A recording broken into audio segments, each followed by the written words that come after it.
Ce chemin de ronde, à mon avis, a été fait en 2 temps.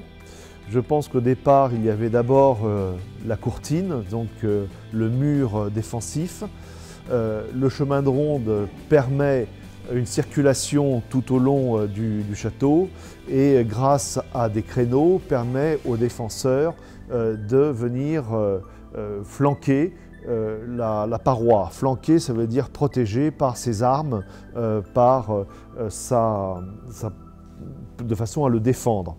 Alors, je pense que le mur, la courtine, est ancienne, elle remonte aux origines du château, mais en revanche le chemin de ronde lui-même, il me semble maintenant que l'on a une meilleure lecture grâce à ces dégagements auxquels nous avons procédé, a été fait dans un deuxième temps.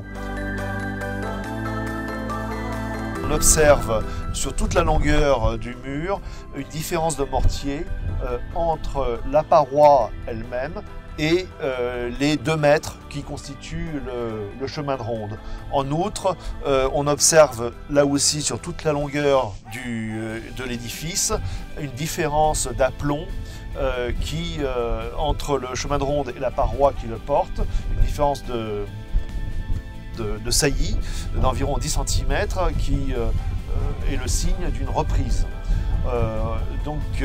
Je pense aussi que le fait que ce mur soit défendu par des bouches à feu qui sont relativement modernes, puisque ça doit remonter à la fin du 15e, début 16e, montre que ce chemin de ronde est un renforcement de la défense d'une paroi préexistante, qui a été construite antérieurement.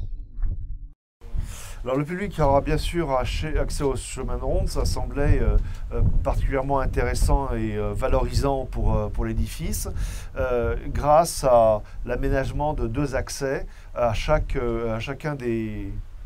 extrémité.